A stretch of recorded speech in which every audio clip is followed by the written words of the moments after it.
Nuga Radio 92.7.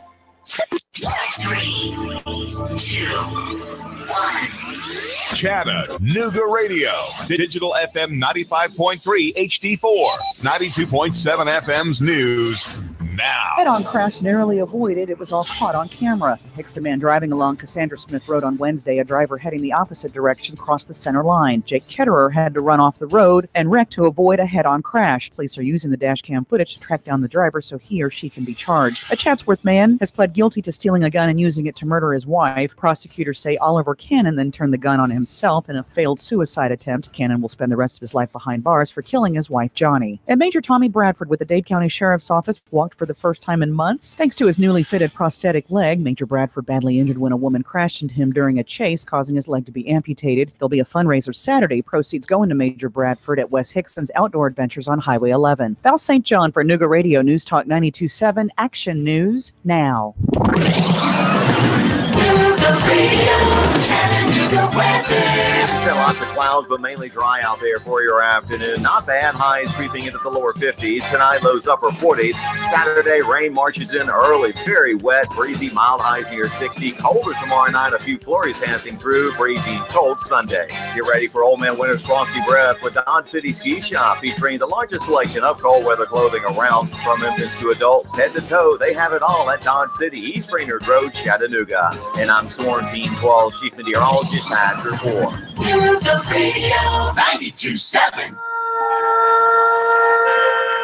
Space, the final frontier. Whether it's a man cave, she shed her office, L&K Buildings and Trailer Sales has your space. The perfect portable building just for you. L&K Buildings and Trailer Sales is a premier building authorized dealer. You tired of paying high storage fees, lack of security, and not having easy access to your stuff? Then L&K has the building just for you. Or if you're looking for a mini home or the perfect hunting cabin, L&K has the building that will convert perfectly. Free delivery up to 50 miles. No credit checks and low monthly payments. Call L&K today at 706-858-0077. 706-858-0077. On Facebook, search L&K Buildings and Trailer Sales. 3532 Lakeview Drive, Rossville, Georgia. L&K's featured storage unit this month is a center cabin 12x32, featuring 15% off. L&K Buildings and Trailer Sales. Call 706-858-0077. I'm the dude. You know, that or his dudeness, duder, or El Duderino, if you're not into the whole brevity thing. Nuga Radio 92.7. Good morning, beautiful people here in the city of Chattanooga. It's your girl Marie Mott with the Marie Mott Show. Y'all know what it is. I'm taking it from the streets to City Hall to the mayor's office. Can't leave out the police department. From the valley low to the mountaintop, giving you guys a bird's eye view to what's going on here in the city of Chattanooga. Good morning. Happy Friday to you guys. We made it to the end of another week. Woo! Been a lot going on in the city of Chattanooga. A lot going on in the country right now, and y'all know how I get sometimes. You know, Marie gets stirred up. I get fired up about some of the things going on, and part of the reason is because as a young millennial, as a young lady, as a young African American woman, I want change. I don't want things to remain the same. I don't want people's lives to always be filled with darkness and gloominess and just no opportunity to have, you know, I'm not really a fan of cliche sayings like best life now. Life is not always, you know, rainbows and sunshine. And that's something, you know, my grandmother's told me. You know, life is not always easy. As a matter of fact, life is never easy. You learn a lot of things as you go on your way. And hopefully you run into people who can teach you a lot of things. And unfortunately, I think for my generation and even, I would say even now, one of the crazy things that I see a lot of is even elders now who are kind of caught up in this kind of detached generational society that we have right now, where it's easier for everybody to text, and we don't really have conversations, and we don't really sit down at the dinner table anymore. We don't really have time. I think we have time, but we got to carve out time. But we don't really have time to talk to our loved ones, our family. We're just on the go. And then with cell phones and tablets and computers and all of this, we're constantly being bombarded, often with negativity, from a spin of always stoking the fire on the inside, but nothing really given that soothes the inside. And I think life is difficult enough to where I think enough people, it's easier for you to be pissed off and angry than it is for you to be happy and positive. And while I do talk about tough things here on the Marie Mott Show, I never want to leave the people without a sense of hope, without a sense of a plan, more than just hope, a plan, a possibility, a pathway, a route, whatever you want to call it, towards a better world. Can we get there? And I think this is the perfect time to question that, because Dr. Martin Luther King Jr. did not die. He was assassinated. He was murdered. And I want people to remember that one thing, that hatred that was fueled by an entire country was enough to fire a bullet and take one of the greatest orators, preachers of our time. And he was not the only one. There are so many others like Malcolm X, Medgar Evers. We even have people here in the city of Chattanooga like Ed Johnson and Andy Blount, who were hung from the Walnut Street Bridge. And the question that I want to ask my Chattanooga citizens, you, the listener today, is how do we get to loving more and listening more? And can America atone? And how do we heal? Because, there's this song that says what the world needs now is love, sweet love. And unfortunately, I think a lot of people are lacking love. And simply because, not at a fault of the citizen, we're all in a rat race, right? Man, it's expensive to live. It's expensive to have children, right? These are tough times financially for a lot of people. So you got to work. You really got to work to feed your family, which leaves little time to have the simplicities that America used to be all about. And when I get upset about Chattanooga changing, it's not just the fact that there's redlining, gentrification, that there's racism that's quite historic in this city. It's not just these very real things, but it's also just the Chattanooga way of life was always simple. And people came to the city and never left the city of Chattanooga because the living here was simple. The people here were simple, right? It may not have been a whole lot to do downtown, but I can say that my childhood growing up in East Chattanooga was filled with wonderful memories of playing in the middle of the street, playing football or in the middle of the street, going to the ball field that's right at the end of Blackford Street, going to Carver Center for the summertime and linking up with other kids throughout East Chattanooga and formulating relationships with some of those kids who I would later go on to school with and ride the bus with. It was simple times like being able to know all of the old ladies on the street. And even though your grandmother initially would make you got into the routine of taking care of your elders on the street. And you started doing it not because somebody made you, but because you felt proud when a sweet old lady who maybe just didn't have anybody come see her quite often you come see her, and she'd almost hold you hostage because she didn't want you to leave, because our elders are a forgotten thing in this modern era.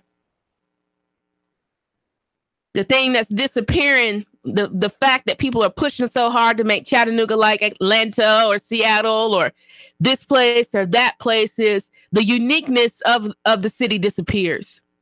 The culture and the cultural significance of the city disappears. The history of a city is lost. And then we have all of these shiny new things. And how did we get it? And then the real is that we didn't get hardly any of this new stuff without disenfranchising people. And it's time for us as a city, and even as individuals, it's really time for us to start looking within about how we're going to clean up the inside of our spirits and our souls and our minds and be the change that we want to see, and then start cleaning up this city and getting back to a simple, even spread society that we always had. You know, Dr. Martin Luther King stated that I have decided to stick to love, for hate is too great a burden to bear. I've decided to stick to love. How do people get to a place to where they take advantage of other people? They forget how to love folks. Or maybe somebody never showed them how to love. And I know I've talked about it on the show. And if you've never read the book, it's a good book to read, The Four Loves by C.S. Lewis. We need to understand the types of love. That there's philia. That's where Philadelphia comes from, which is a brotherly, a sibling type love. Eros, which is a sexual attraction towards it. There's plenty of that going on. But where, there's the storge, kind of like that transactional love. And then there's the agape, the unconditional, more of like God-like love that requires you to have a relationship with people and really understand them. And I had the privilege of being on Jeff Styles' show this morning, and he asked me a question about Dr. Martin Luther King Jr., if his dream had been realized. And I feel like it has not. The majority of the things that Dr. Martin Luther King talked about was love. Love. Love. Love.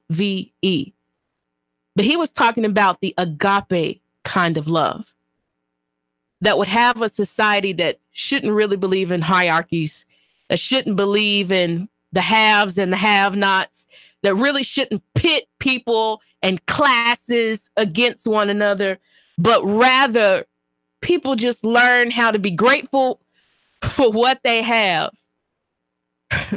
Be grateful for what they have. And for those who do not have, the people who do have automatically look after those who don't have. Without being told, without wanting to be in the paper, without wanting a pat on the back, right? Without wanting their name on the radio or in the media, without wanting some kind of grand award or ceremony, just looking after people because that's the right thing to do. That's the loving thing to do. 423-800-8949 if you want to call and chop it up with me today. But I just want to ask the people, what are we going to do? Because Dr. Martin Luther King Jr. is gone. The way he saw the times was for his time period. How are we going to realize this world for ourselves for the time period that we're in right now, where the country and people are more divided than ever? What is going to be the thing that unites us? Because it ain't party, right? It's not political party that's going to, I don't think is going to do it. Color is not going to do it. Religion is not going to do it. None of these things that divide us on an everyday basis are going to do it. What is the one thing that is able to always bring people together besides music?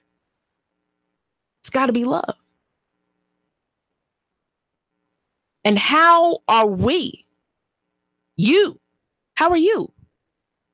How are you going to practice agape love every day, even for the people you don't like, who get on your absolute nerve, right?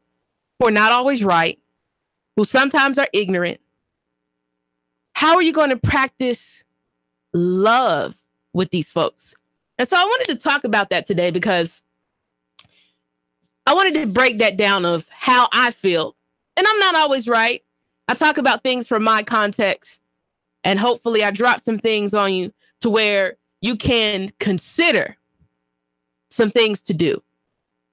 And so the first thing I think we have to recognize is that our society needs a lot of healing.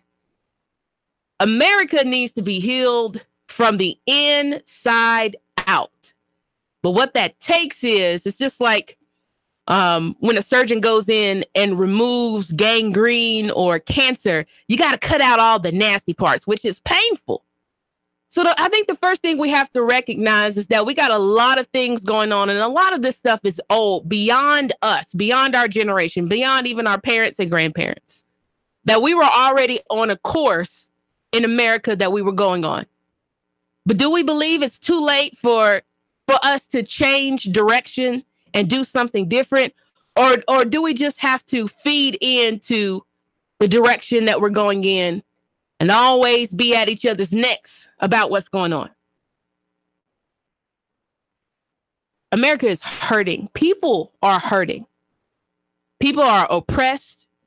People are depressed. You know, I know for a lot of people, you know, yesterday we were talking about rape culture. You know, for the victim who gets up every day, and I'm so glad that Liv just outlined it beautifully the way that she did, was that, you know, the after effects of going through things in life often, especially spiritually or mentally, they're not like physical wounds. You know, I have a scar from where they remove cancer tissue on my arm. And so it has like, I have a dip on my arm and a scar from where they cut it all out. And, you know, you can see that. But what you can't see is how I felt on the inside after having them carve out all of this flesh in my arm that left it completely different from how it was. It's noticeable. And the fact that I felt ugly after all of that happened. I felt ugly.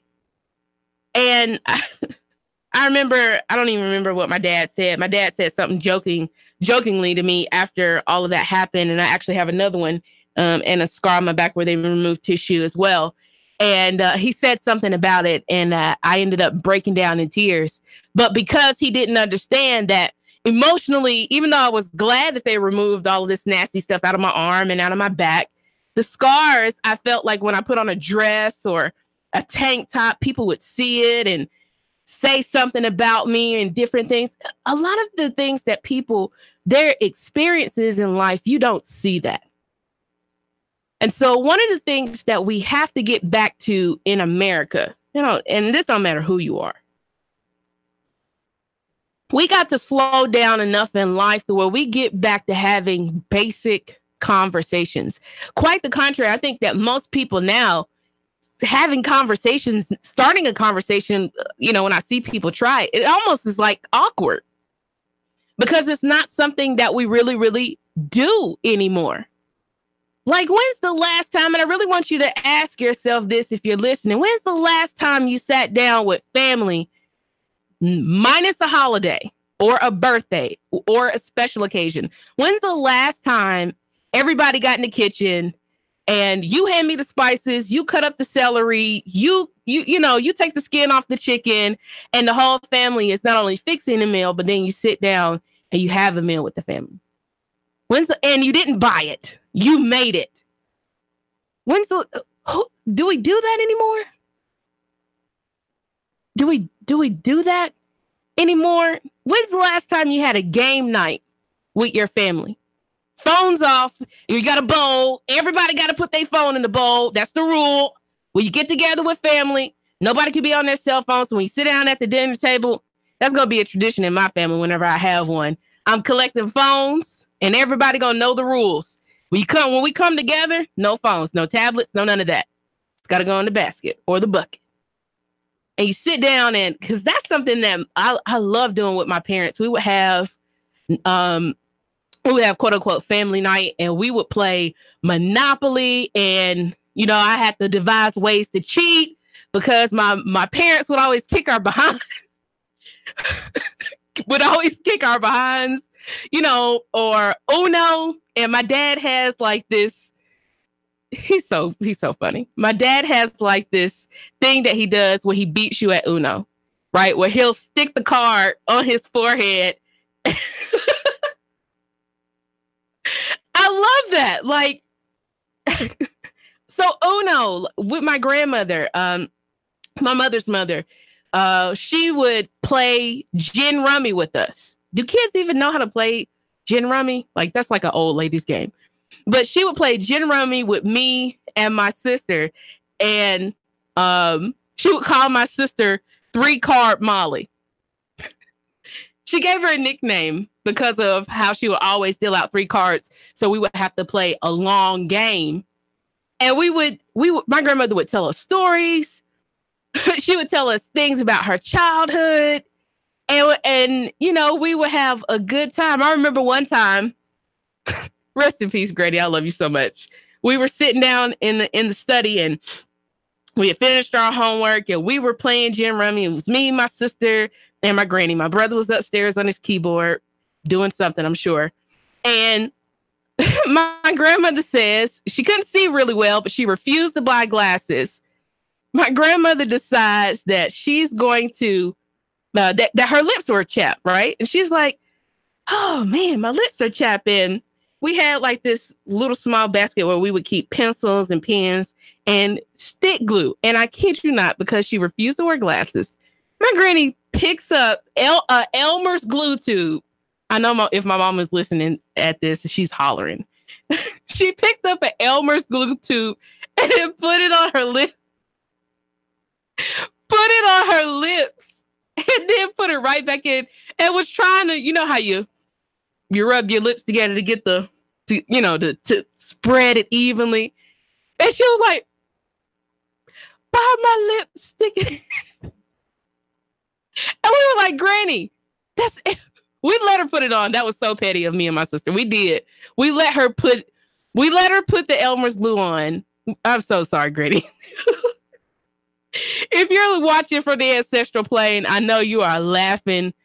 You are laughing. And she wasn't mad or anything. She just fell out laughing. Like, those are the things that do families, like, do people even have moments like that anymore? Because when you're 30 and your grandmas have passed on, man, you don't get that back.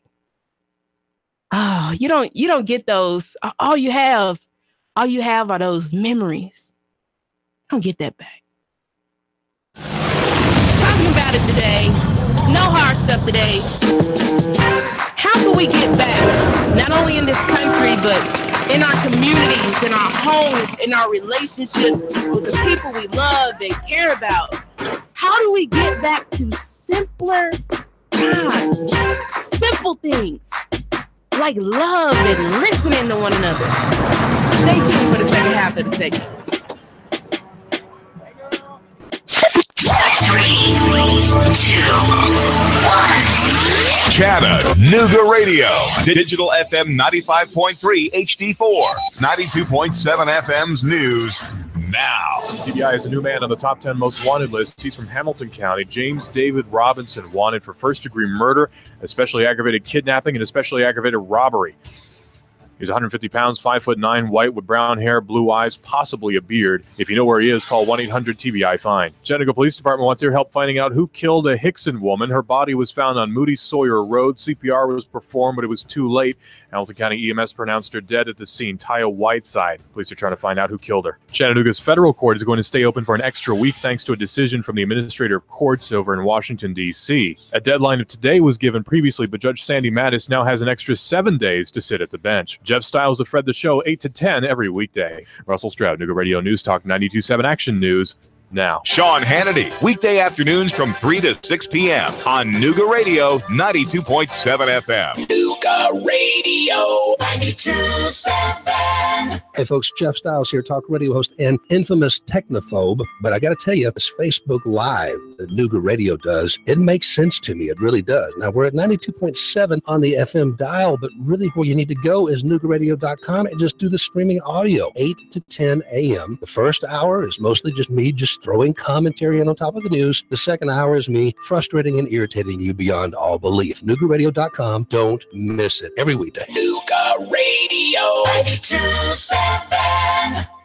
MLS 2239. We will beat any national mortgage company's rate. All day, every day, guaranteed. I'm Ben Phillips, and a financial analyst acted upon that statement and called his local mortgage company, Home Rate Mortgage, to buy his dream home. We close the loan in 23 days, while the national guys, they usually close in 40. Home Rate Mortgage is your local mortgage company in Tennessee. Again, Home Rate Mortgage will give you the best rate all day, every day, guaranteed. So let this story be your story and call Home Rate Mortgage today, 805-9100, and there's no cost and no obligation. So why wouldn't you call 805-9100 or HomeRateMortgage.com? Turn a house into a home rate mortgage. Your home is a constant work in progress. Repaint the walls? Yeah, easy enough. Leaky faucet? There's a video for that. But roof repair? You might want some help. That's where Chattanooga Roofing Contractors come in. They have 3 generations of roofing excellence you can count on. Leave the ladder in the garage. Go to chatroofing.com. That's chatroofing.com for Chattanooga Roofing Contractors, a roofing company you can trust. Where can you find exotic surroundings, fine dining, and a taste of Italy tucked away in Chattanooga? On Highway 58, you'll find Portobello's. They serve up food just like Mama used to make, but without the extra helping of guilt. Portobello's has fresh, homemade pasta and signature dishes sure to please, bringing you back for more. Just like Mama, the folks at Portobello's are always happy to see you and always happy to meet your friends. Call ahead for delicious takeout or just show up for their amazing Portobello's menu. Portobello'sChattanooga.com, Chattanooga's home for the finest Italian food.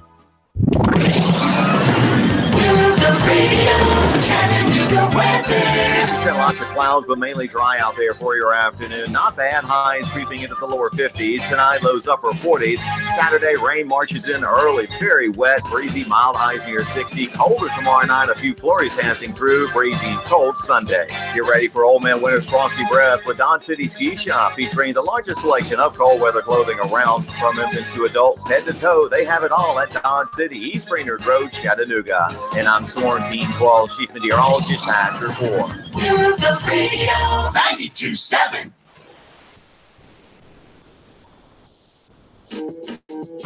I think we are living through what I would call the trauma apocalypse. More or less, everyone's being traumatized just by existing right now. Think of it as a tsunami of trauma racing across society. Life has become trauma, and trauma has become life. The trauma apocalypse. You know, whether it is right now, the government shutdown, and, you know, we're seeing all of these headlines. People can't do this. People are missing out on health care. Oh my God, what are people going to do? And of course, people share this and share that, and then it gets shared 1,000 and 10,000 and 20,000 times. And this article is coming up about it. That article is coming up about it. You know, one week it's R. Kelly, the next week it's UTK. You know, trauma. When do we ever have something that just comes on national headlines that has anything to do with love, light, peace, or restoration of people's sanity and emotional state? 423-800-8949 if you want to call and talk to me. Let me begin with the observation. America wasn't always like this. Kids weren't massacring each other at school. People didn't have to do crowdfunding for basic medicine like insulin. Once upon a time, people had decent jobs, saved up, bought homes, had families, and retired. But all of this is like a distant time so long ago. Somehow, none of these things exist anymore. The basics of a decent life have been ripped away from people. Neighbor has turned into adversary and society into a gladiatorial arena where everyone must fight everyone else for a shrinking chance at a smaller portion of a decent life. Does that sound like America right now? I mean, like, somebody call in and chop it up with me, because to me, that is like the best way. A gladiatorial arena. Neighbor has turned into adversary. Decades of neoliberalism, aggressive capitalism bred an atmosphere of constant, pervasive, all-encompassing cruelty, a pervasion of values, the expectation of abuse, fended off what becoming the abuser first. Wow. So now, not only do people expect abuse, but now we've gotten to a point in society to where I got to abuse them before they abuse me. Can't nobody take advantage of me, so I'm going to take advantage of people. I mean, I've heard people say things like this. You know, you got to get them before before they get you. Is this America? How long can we function as a society this way? What is the effect on the human mind and the spirit within? All-encompassing cruelty has left people traumatized, abused, and psychologically shattered. Perhaps you think I'm overstating it. Well, how would you interpret the following facts? Antidepressant use is endemic. Kids are turning to opioids en masse when they're not expressing their anger with guns. Loneliness is rife and suicide rates are on the rise. People have turned en masse to magical forms of thinking like political extremism and fundamentalist religion. Does that not sound like America right now? I'm just asking. Political extremism, fundamentalist religion. I could go on. What do all of these things have in common? You may ask, Marie. They're just coping mechanisms. Pause for a second and really see it. People are trying to desperately, mightily to cope by whatever means they can. Good morning, good morning, good morning. Talk to the people. Hey, Ray, it's good to hear from you. And I hear what you're saying. This is Reverend Elena Cobb. Hey. And yeah, when it comes to this country and the trauma of just living here and the psychological toll of living in a country where everything, every space, every human emotion is capitalized on, where everything that you do has to have a monetary value. Everyone that you love has to have a monetary value. Everything has become a form of trade, a form of money, of worth, but not in a way that's in any way spiritual or emotionally nourishing. Worth is all based on what something's worth to the next person, what something's worth to the capitalist, the owner, the boss. I agree. You know, people are desperately just, man. And you know, media capitalizes on this. And I think partly because people don't understand that a lot of newspapers, media outlets were really on the verge of going out of business. And in particular, with the rise of Trump and all of the things that he brought into the political spectrum that kind of were already there, but not really mainstream. We've seen this sensationalism that we would see in spurts in our history, like Columbine and different other things, the Oklahoma City bombing, where these atrocities, 9/11 would happen, and people would respond to just these instances, to where now entire media cycles are nothing but obliterating people mentally and spiritually with trauma. What do you think? Right. I completely agree. And the things that we see that are so these epidemics of like school shootings and things like this, these are a symptom of hopelessness. Mm. You know, in any other country, if we had this, you know, the government not paying their employees for as long as we are and telling them they're not going to get back pay and all this sort of stuff, we'd have people in the streets right now. We'd have people on strike. We'd have people rebelling. And they'd be right to do so, because this is not how a government serves its people. But there's this pervasive hopelessness that has sprung up in our public consciousness. And I think that a lot of the things that we see are symptoms of this. And instead of fighting against it, instead of providing a way out, providing an outlet for the human spirit, a lot of our media, a lot of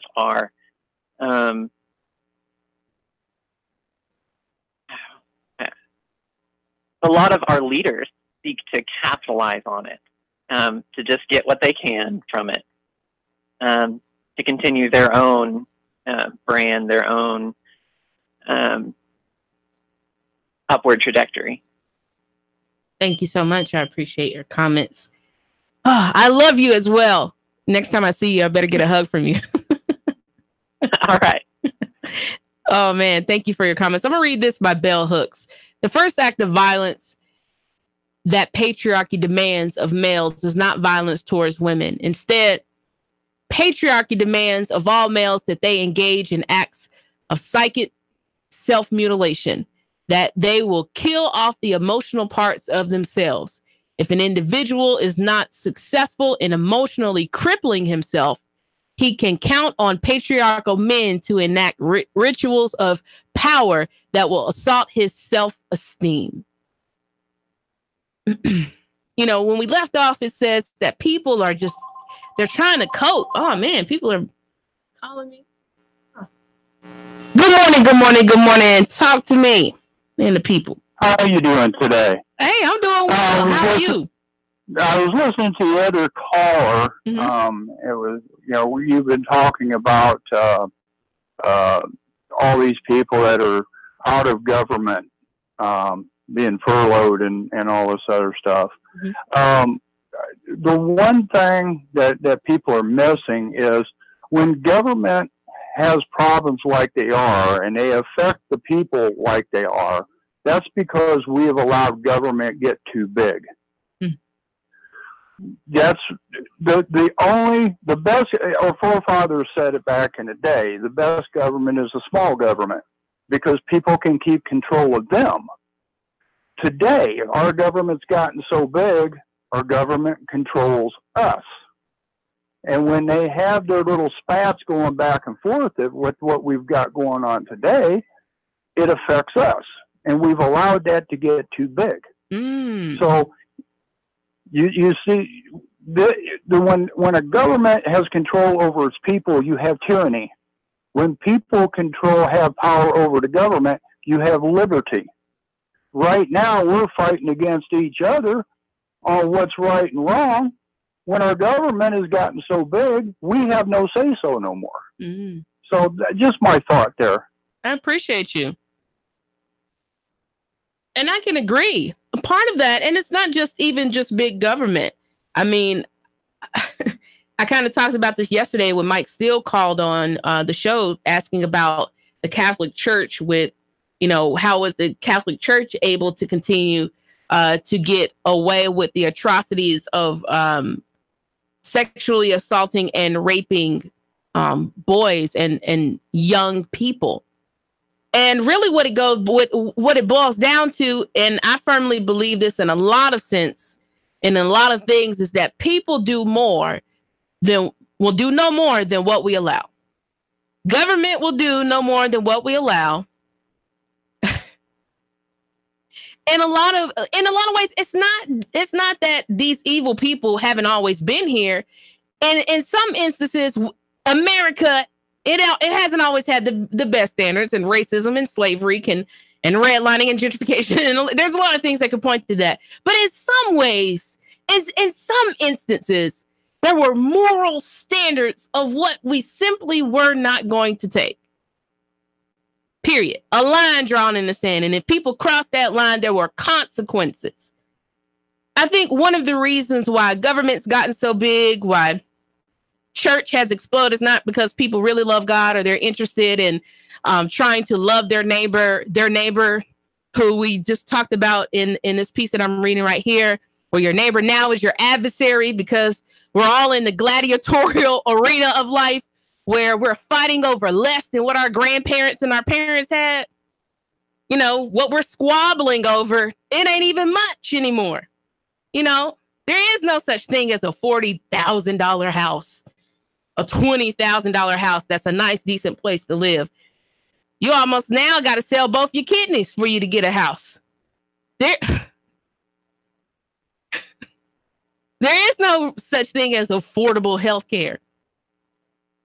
But people do no more than what we allow. And the problem is that instead of cutting and dealing with the problems, which requires us to sit down with one another and talk to one another and learn and practice agape love, unconditional love for people, a lot of what we do is we focus on trying to cover up the problems that we have. And for some people, that's with guns. With others, it's religions. With some, it's with drugs. With the techie, it's with technology. With some people, it's with spite. And with others, it's with rage. But I mean, this is not just happening on a small scale. This is happening all over our country, and even bigger, all over our world. So I have come to believe that people are being traumatized, at least at low levels, at a social scale. Trauma has come to happen to almost every mind, and it's tearing us apart from the inside out. Again, if you think I'm overstating it, ask yourself, how else has society changed so hard, so fast, so suddenly? Society is just a thing made of minds, isn't it? What does being traumatized do to us? Well, it tends to have a subtle, almost paradoxical effect. We need to retreat into bubbles where we can feel a sense of infantile safety at parents' arms, in whom we can never really be harmed, thus keeping the trauma at bay. But if that bubble is pierced, we lash out, often violently, because we feel our very lives are at stake. Trauma is a cycle. The traumatized thus traumatizes in this way. Do we not see that cycle at work now? When any of these coping mechanisms are threatened, when any of the things like our fundamentalist religion or our political extremism or our techno addiction, not to mention drugs and guns, people lash out violently. They are willing to turn on their neighbors at the drop of a hat over these things, to deny them health care, education, finances, the basics of a good life, for the paranoid feelings of safety that they need to survive physically.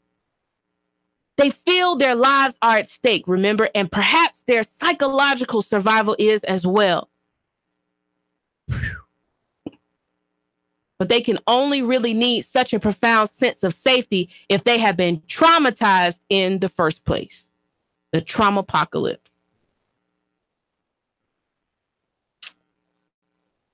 Now, let's look at the other side of the coin. And in particular, this important to do this because of MLK Week. One of the greatest breakthroughs of the 20th century was the idea of nonviolence as a practice, a tool. Nonviolence does not always work. There are some things that we must be willing to die for. I believe that. I do believe that. Nonviolence is a tool, but it is a great intellectual epiphany, was the one that we still really haven't understood. MLK said it, Gandhi said it, Mandela said it. Violence harms the oppressor, not just the oppressed. It is a system, not just an action. How can that be? Well, it is very simple. To do violence, even violence of omission, like letting our neighbors die for lack of basic medical care or medicine like insulin, requires that we give up our empathy, our ability to relate, to feel, to be moved, our moral, social, and emotional bits. Now, what are we left with? Only the most brutal parts of us. But those brutal parts will deny us genuine connection with anyone. And they will brutalize us too, forever taunting us, battering us on the inside.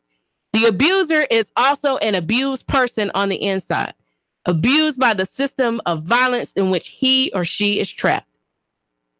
So nonviolence taught us this great and very beautiful physiological truth. People are not evil or bad so much as they are blind, broken, and hurt. And to end violence means to break cycles or systems of it, not merely to imprison or to punish the wrongdoers. And I said it on the break. How do we get to a point to where we legitimately start doing what the Word of God really is talking about, which is restoring our brother and our sister? And you cannot restore someone without love, and in particular, unconditional love for them, because change is not an easy thing, right? The moment a person decides that they don't want to abuse somebody anymore, they want to take the needle out of their arm, they want to stop drinking, they want to distance themselves from drugs. The moment that they say they want to get rid of political extremism and they don't want fundamentalist religion, that's when people turn their backs on them. But let you want to be part of any of these systems of violence and oppression, people can't wait to sign you up. Am I telling the truth? Am I telling the truth? When people really want help, often they can't find it. But let them want to be stupid, blind, ignorant, and participate in violence or oppression. We'll sign them up. And so as we close out on this last minute on the Maureen Mott Show, how are we going to get back to these things without love? Having a love for people, no matter who they are and what they've done, and we get back to a point to where we can sit down and we can talk to people. That we're concerned about one another, that we're ready to end, not cope with poverty. I don't want to cope with poverty. How do we end poverty? How do we begin to break these cycles and get back to the one thing that gives us the power to overcome anything that we're dealing with? And baby, that is agape love. It's your girl, Maureen Mott, on the Maureen Mott Show. Thank you for staying here with me. Thank you to those who talk to me. And certainly, it's always a pleasure of mine to chat with the people. It's your girl, Maureen Mott, with the Maureen Mott Show. If no one is taking the time today to tell you that they love you, I love you. And guess what? There's absolutely nothing you can do about it. See you guys back next week on the Maureen Mott Show. 3, 2, 1. Chattanooga Radio. Digital FM 95.3 HD4. 92.7 FM's news. now. Head-on crash narrowly avoided. It was all caught on camera. Hickston man driving along Cassandra Smith Road on Wednesday. A driver heading the opposite direction crossed the center line. Jake Ketterer had to run off the road and wreck to avoid a head-on crash. Police are using the dash cam footage to track down the driver so he or she can be charged. A Chatsworth man has pled guilty to stealing a gun and using it to murder his wife. Prosecutors say Oliver Cannon then turned the gun on himself in a failed suicide attempt. Cannon will spend the rest of his life behind bars for killing his wife, Johnny.